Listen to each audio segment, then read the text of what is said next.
Di pa man noon nagpapakita ang araw sa kalupaan.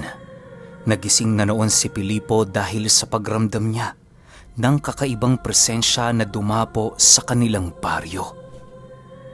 Ayon sa kanya, na habang natutulog siya noong mga oras na yon, may naramdaman siyang isang uwak na dahan-dahang lumalapag di kalayuan sa kanilang tahanan.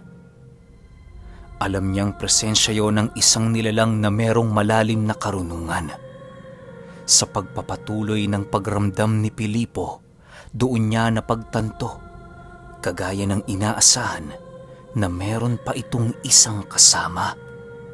Naglalakad yon sa kanilang baryo na para bang meron itong kung anong hinahanap. Maya-maya pa, agad naman siyang napatayo sa kanyang higaan nang maramdaman niya ang pagharap nito sa kanilang tahanan. Dali-dali namang sinilip ni Pilipo ang nilalang at bumungad sa kanya ang isang binatang nakatitig sa kanilang tahanan. Sa pagkakatanda niya, nasa edad 18 taong gulang ang binatang kanyang nakita noong mga oras na yun. Meron din itong kasamang isa pang bata na maaaring kapatid din ito. Dahil sa mga nakita noon ni Pilipo, agad naman siyang bumaba ng kanilang pamamahay upang komprontahin ang mga ito. Paglabas niya ng kanilang bakuran, agad naman niyang nasipat ang 2 bata na nakatitig sa kanya. "Ano ang kailangan niyo?" tanong dito ni Pilipo. Wala naman ho. Tumitingin-tingin lang. Napakaganda ng bahay ninyo, Manong. Sagot naman ng bata. "Huwag niyo na akong bulahin. Alam ko kung sino kayo." Sagot naman dito ni Pilipo. Matapos niyang makapagsalita, agad naman niyang inilahad sa 2 bata kung ano ang tunay nilang pagkatao. Nang marinig ng mga itong sinabihan sila ni Pilipo na isang kurkur, bigla naman itong napatahimik at nagwika ng, Tama kayo, Manong. Kurkur kami. Pero wala kaming masamang binabalak sa lugar na ito. Ang nais lang namin, makakuha ng aming makakain para sa susunod na buwan. Huwag niyo na kaming pakialaman at ganun din ang gagawin namin sa'yo. Matapos nitong makapagsalita, agad naman itong naglakad patungo sa karatig bahay na naroon sa lugar nila Pilipo. Hinayaan na lamang niya ang mga ito sa kadahilanang marami-rami na dinoon sa kanyang mga kababaryo ang dumaraan. Pagsapit ng hapon noong mismong araw, muli na naman niyang nakita ang 2 bata na kasalukuyang nakatambay sa isang daan patungo sa labasan ng baryo. Pagsilay niya sa mga ito, agad naman niya itong nilapitan upang kausapin. "Mga nonoy, bata pa kayo. Huwag niyo nang sayangin ang buhay niyo rito. Humanap na lang kayo ng ibang baryo para naman magkasundo tayo." Kalmadong wika ni Pilipo. Matapos itong marinig ng 2 bata, agad naman siya nitong tinitigan ng napakasama. Maya-maya pa, bigla namang nagwika ang isa sa mga ito ng, Wala kang magagawa, Manong, sa mga nais naming gawin. Matagal na naming ginagawa ang bagay na ito dito, kaya hindi mo kami mapipigilan ng iyong paninindak. Umuwi ka na. Baka kailangan ka na ng lola mo. Kasabay ng pagwika nito, ay siya namang paglapit nito kay Pilipo na parabang meron itong nais gawin. Bilang siya ang nakakatanda sa mga ito, siya na lamang ang nagparaya sa pamamagitan ng paglayo. Nang masipat niyang patuloy pa rin itong lumalapit sa kanyang kinaroroonan, agad naman niya itong hinawakan sa balikat habang dahan-dahang hinahawakan ang kanyang mutya ng sinukuan. Hindi pa man ito nahahawakan ni Pilipo, agad naman itong natunugan ng kurkur na siyang naging sanhi upang magpumiglas yon sa kanyang pagkakahawak. Ilang minuto pa ang lumipas, Tuluyan na ngang tumaas ang tensyon sa paligid dahil sa pagtitig sa kanya ng binata ng napakasama. Kaya naman pala napakalakas ng loob mong kausapin kami dahil taglay mo ang sinukuan ni Manong Ambo. Nagising na pala ang hinirang niyang tagapagmana. Aba! Wika ng bata habang patuloy itong humahalakhak. Matapos itong marinig ni Pilipo, pinili naman niyang manahimik habang patuloy na pinagmamasdan ng paligid. Maya-maya pa, laking gulat na lamang niya nang masipat niya ang dahan-dahang pagbabagong anyo ng bata. Bigla itong naging isang matandang lalaki na halos kasing taas lamang niya. Dahil sa pangyayaring yon, tuluyang napagtanto ni Pilipo na ang kaanyuan nito bilang isang bata ay isa rin palang pagbabalat kayo. Matapos niyang masilayan ang totoong anyo nito, bigla na lamang siyang napangiti sa kadahilanang hindi na siya mag-aalangang sakta ng nilalang. Pagsilay naman niya noon sa isa pa nitong kasama, tuluyan na itong naging aso na siya namang labis niyang ikinagulat. Halos hindi niya noon inaasahan na ang mga unlaun may kakayahan ding gayahin ang kaanyuan ng isang aso. Maya-maya pa, bigla namang lumapit sa kanya ang lalaki habang patuloy na hindi umiimik. Hinayaan lang naman ito ni Pilipo sa kadahilanang alam niyang kaya naman niya itong labanan kahit papaano. Nang tuluyan na itong makalapit sa kanyang harapan, agad naman siya nitong tiningnan ng napakasama habang nagwiwika ng, Bueno, tinatanggap ko ang pagnanais mong magpakamatay. Kung gusto mo lang namang makipaglaro, hinahamon kita sa isang duelo. Ikaw at kami ng alaga ko. Kung sino man ang mananalo sa atin, siya na ang bahalang magpasya ng kanyang magiging premyo. Sigurado ka dyan? Sige, tinatanggap ko ang iyong hamon. Mas mainam ng ganito upang wala tayong madamay na ibang tao. Mahusay ang naging pasya mo, demonyo. Sagot naman dito ni Pilipo. Matapos nilang mag-usap, agad din naman nilang napagkasunduan na maglaban sa isang patag na lugar kung saan ito ay may kalayuan sa kanyang baryong tinitirhan. Bagamat alam ni Pilipong kurkurang kanyang kalaban, nananatili pa rin siyang tiwala sa kanyang kakayahan. Ilang minuto pa ang lumipas, nadapo na nga sila sa lugar na nais nilang puntahan kung saan magaganap ang duelo nila hanggang kamatayan. Bago sila noon tuluyang maglaban, sinigurado muna nilang nakarga na nila ang kanilang mga depensa upang maging patas sila sa bawat isa. Napagkasunduan din nila noong bawal gumamit ng kahit na anong sandata, maliban na lamang kung ito ay nanggaling sa mismong karga. Matapos ang kanika nilang nakakakilabot na pagdadasal, tuluyan na nga nilang inihanda ang kanilang sarili. Pagsilay ni Pilipo sa unlaong kasama nito, halos hindi niya maiwasang magulat dahil sa pagbabagong naganap sa buo nitong katawan. Paglalarawan ni Pilipo sa unlaon, kagaya ng mga orihinal nitong lahi, meron itong bumubuka-bukang mga tadyang sa kanilang mga dibdib. Wala din itong mga mata at bunganga na siyang nagbibigay kilabot sa mga ordinaryong taong nagagawa itong masilayan. Mahahaba din ang mga balikat at binti nito, dahilan upang para itong aso kung maglakad. Matapos itong masilayan ni Pilipo, agad din naman niyang binaling ang kanyang paningin sa kurkur. Bagamat di pa naman ito nakakapagpalit ng anyo, kitang-kita na niya noon ang kumikinang nitong balat dahil sa ibinuhos nitong mga langis sa kanyang buong katawan. Wala na din noong saplot ang lalaki na animoy handa na itong ipakita ang kanyang nagtatagong wangis anong oras man niya ito gustuhin. Habang patuloy nilang pinakikiramdaman ng bawat isa, panay naman ang ginagawa nilang pag-iisip ng kani-kanilang mga taktika upang magawa nilang magtagumpay sa duelo. Ilang minuto pa ang lumipas, tuluyan nang gumalaw ang unlaun dahil sa nabigyan na ito ng utos ng kanyang Panginoon.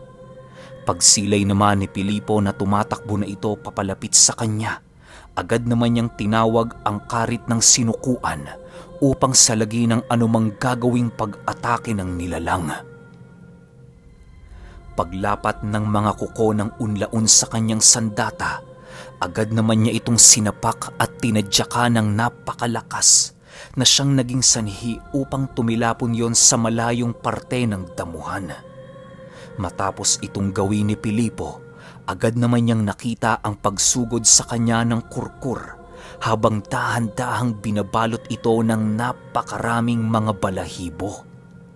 Pagpula ng mga mata nito ay siya namang tuluyang pagbagong anyo ng demonyo at mabilis ang pagsugod papalapit sa kinatatayuan ni Pilipo.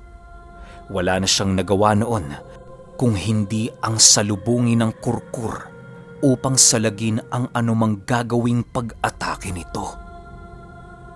Sa pagpapatuloy ng kanilang duelo, ramdam na noon ni Pilipo ang pagiging pantay ng kanilang mga lakas sa bawat isa. Kahit may sumpa ang karit ng sinukuan, hindi nito nagagawang malason ang mga kamay ng kurkur dahil sa nagtataglay din yon ng napakakunat na balat at napakatibay na mga kuko. Nang masipat naman nila ang pagtayo ng unlaun, mas lalo pang nagbunyi ang demonyo dahil ang buong akala nito, hawak na niya ang tagumpay sa kanilang duelo. Pagbigay niya ng utos sa unlaun na sugurin si Pilipo, mabilis na naman itong kumaripas ng takbo papalapit sa antingero.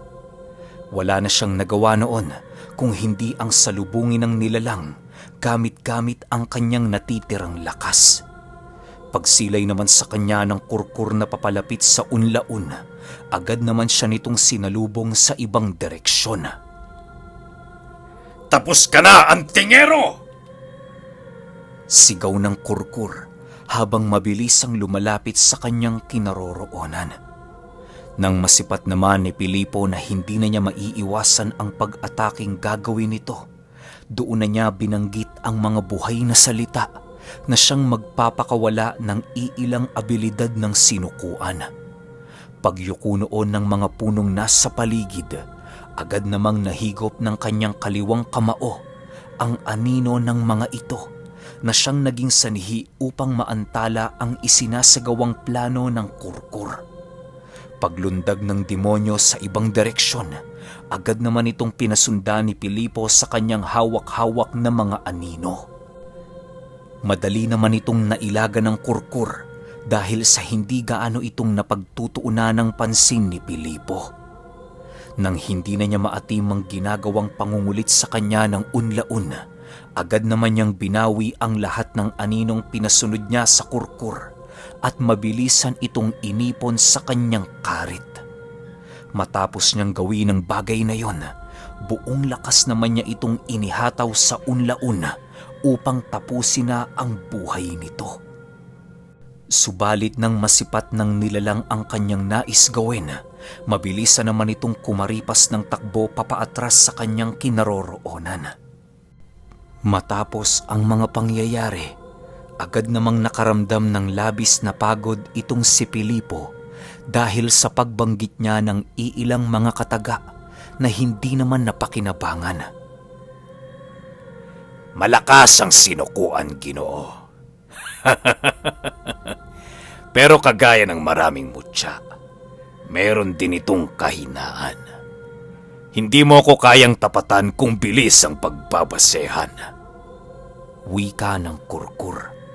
Kasabay ng pagwika nito, ay siya namang muli niyang pag-utos sa unlaun na sugurin si Pilipo. Hindi siya nito tinantanan hanggang sa dumating ang puntong napapaluhod na siya dahil sa pagod.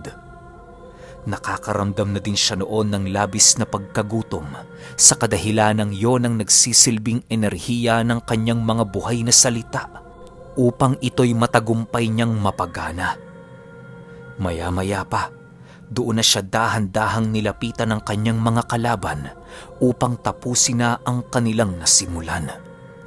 Mabilisan naman noong tumayo si Pilipo at walang pagdadalawang isip na muling nagbanggit ng mga buhay na salita. Matapos naman itong marinig ng kurkur, agad naman niyang pinasugod ang unlaun at kasabay nito ang paghatak naman ng demonyo ng ibang direksyon. Hindi nila noon inialis ang kanilang paningin kay Pilipo, gawa ng maaari pa ring malagay sa peligro ang kanilang mga buhay kung hindi sila mag-iingat. Maya-maya pa, tuluyan na ngang nakalapit ang dalawang nilalang at kasabay nito ang walang habas nilang pag-unday ng saksak sa katawan ni Pilipo. Hindi naman nila ito nagagawang masugatan dahil patuloy pa rin itong sinasalag ng karit ng sinukuan. Nang makahanap naman ng pagkakataon si Pilipo para umatake, agad naman niya itong ginawa ng walang pagdadalawang isip. Paglapat ng kanyang karit sa katawan ng unlaun, buong lakas naman niya itong itinarak sa pagbabakasakaling magagawa na niya itong makitila ng buhay. Pagsipat naman ng kurkur sa kanyang ginawa, agad naman itong tumakbo patungo sa kanyang likuran at buong lakas siya nitong pinagkakalmot ng walang tigil. Patuloy naman itong iniinda ni Pilipo sa kadahilanang importante para sa kanya na mapaslang ang alaga nito. Naniniwala kasi siya noon na kapag nawala na ng kakayahang lumaban ang unlaun, magiging mahirap na para sa kurkur na siya ay kaharapin. Sa pagpapatuloy ng kanilang duelo, doon na nga unti-unting nararamdaman ni Pilipo ang panghihina ng unlaun. Kahit dahan-dahan na noong kumakalas ang kanyang ulirat sa kanyang katawan, pilit naman niyang tinatataga ng kanyang sarili upang magwagi sa duelo. Nang maramdaman niyang naghihingalo na ang nilalang, mabilisan naman niyang iwinaksi sa kanyang likuran ng kurkur na patuloy na ibinabaon ang kanyang matutulis na mga kuko. Laking pasasalamat na lamang noon ni Pilipo dahil hindi siya nagawang talikuran ng kanyang mga buhay na salita na siyang nagbibigay ng pambihirang kunat niya sa katawan. Sa paglayo ng kurkur sa kanya, buong lakas naman siyang tumayo kahit patuloy niya pa ring iniinda ang mga sugat sa kanyang likod. Paano ba yan? Wala ka ng kakampi. Wika ni Pilipo habang pilit na itinutuwid ang kanyang pagtayo. Matapos itong marinig ng kurkur, tanging pagngisi lang naman ang nagawa nito habang sumasagot ng, Kung makapagsalita ka, parang natalo mo na ako. Ni hindi mo nga maituwid ang iyong pagtayo. Paano akong matatakot sa'yo? Kasabay ng pagwika nito ay siya namang pag-alulong ng kurkur habang dahan-dahan itong inihahanda ang kanyang sarili sa gagawin niyang pagsugod. Nang masipat naman ito ni Pilipo, buong lakas naman niya noong hinawakan ng kanyang karit upang maging handa sa mga susunod na mangyayari. Pagsilay niya sa paglundag ng demonyo, agad naman niyang inihipan ng dasalang karit niyang hawak at kasabay nito ang mabilisan nitong pagpalit ng anyo.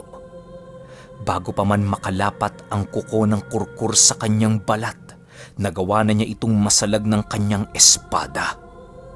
Matapos ang mga pangyayaring yon, doon na ginawa ni Pilipo ang kanyang panghuling abilidad gamit-gamit ang sinukuan.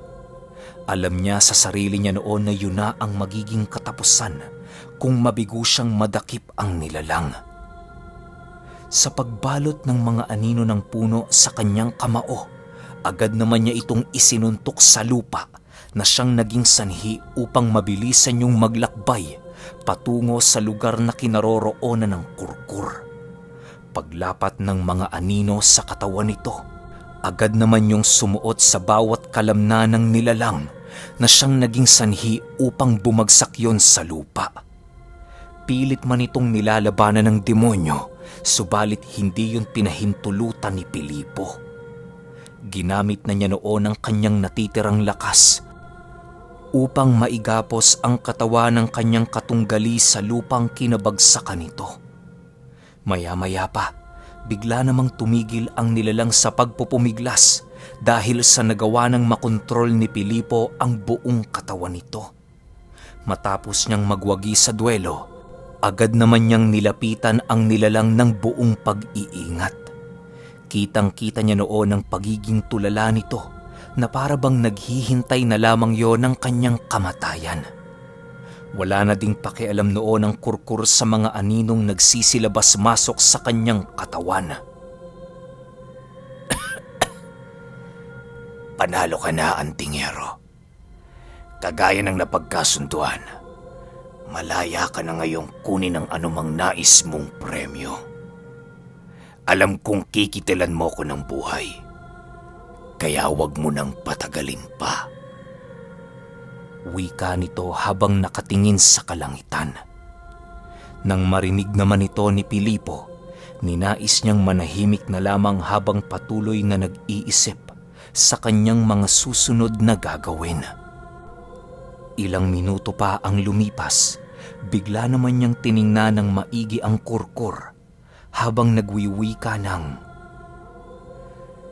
"Bago ko tuluyang pagpasyahan ang gagawin ko sa iyong buhay, nais muna kitang tanungin ng iilang mga bagay."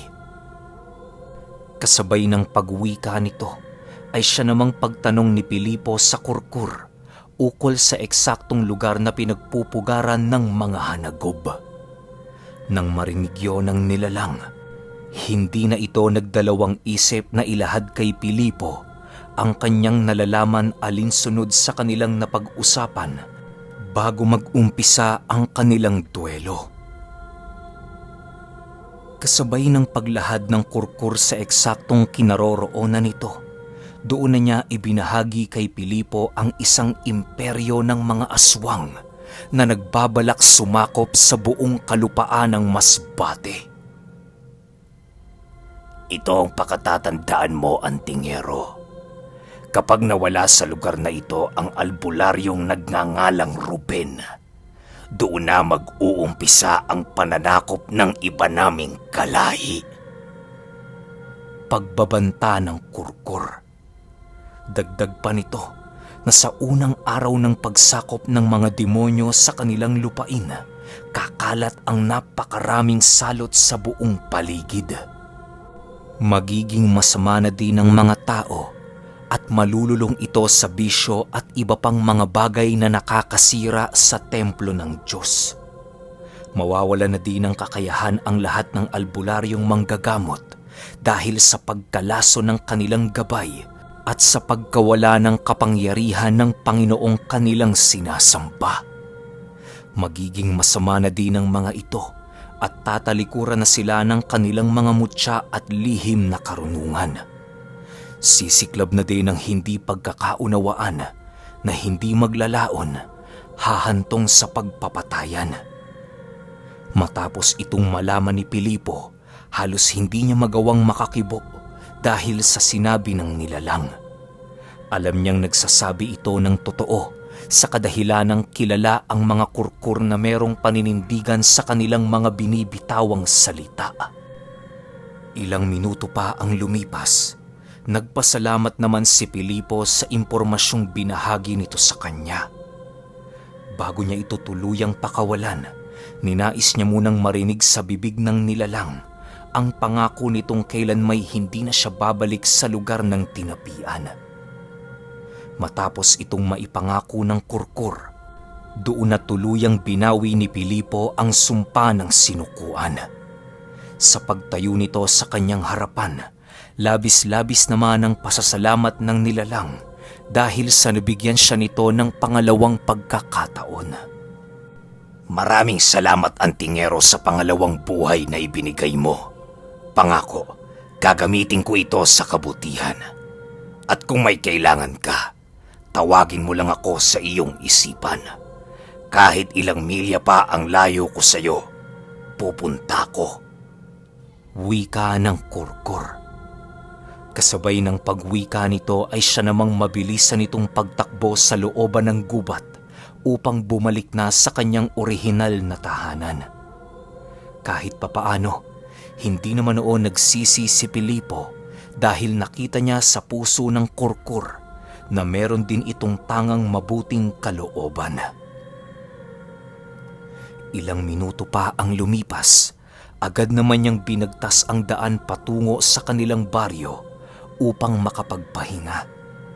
Dahan-dahan lang noon ang ginawa niyang paglalakad dahil patuloy niyang iniinda ang hindi mabilang na sugat sa kanyang likuran. Kinaumagahan, maaga pang nagising noon si Pilipo upang tumulong sa gawaing bahay. Kahit napakataas ng lagnat niya noon, pinilit niya pa rin ang kanyang sarili na tumulong sa kanyang lola. Apo, may sakit ka ba? Tanong ni Lola Maria. Wala ho, Nay. May iniinda lang akong sugat. Huwag ho kayo mag-alala. Maya-maya lang ho gagaling na din ako. Sagot naman ni Pilipo. Matapos nilang mag-usap, dali-dali naman niyang ginawa ang kanyang mga gawain upang makapagpahinga ng maaga. Pagsapit ng tanghali, kasalukuyan naman siyang nakahiga sa labas ng kanilang tahanan habang patuloy na pinag-aaralan ang mga karunungang naiwan ng kanyang lolo. Sa paglipas pa ng oras, naging masaya naman noon kahit papaano si Pilipo dahil sa wala na siyang iniisip na mga demonyo na gumagala sa kanilang baryo. Sa pagsapit ng takip-silim, agad naman niyang ibinalik sa loob ng kanilang tahanan ang mga unan at kumot na kanyang hinigaan. Dahil sa nagkataon naman noong wala silang ulam na panghapunan, ninais ni Pilipong tumungo ng merkado para mangutang. Habang nasa kasagsagan siya ng kanyang paglalakad, bigla namang natigilan si Pilipo nang masipat niya ang isang lalaki na merong nakapulupot na latigo sa tadyang nito. Magandang hapon, Ginoo. Okay! Hindi ko na binanggit kung sino yung nagsalita. Kasi alam ko naman, karamihan sa inyo, boses pa lang, kilala na yun eh. Tsaka yung sinabi ng Kurkur na pag nawala si ganito, so excited na ako sa episode 10. Alam ko, lahat kayo excited na rin. Tsaka yung pagtagpo nitong dalawa, tsaka yung pag-uusap. Ano kayang mapag-uusapan nila? Tsaka yung latigo na nakapalibot sa tadyang. Kilala nyo naman kung sino yung nagtatanga nun, di ba? Pahintay na lang ako ng 10. Kaabang-abang talaga to. Salamat.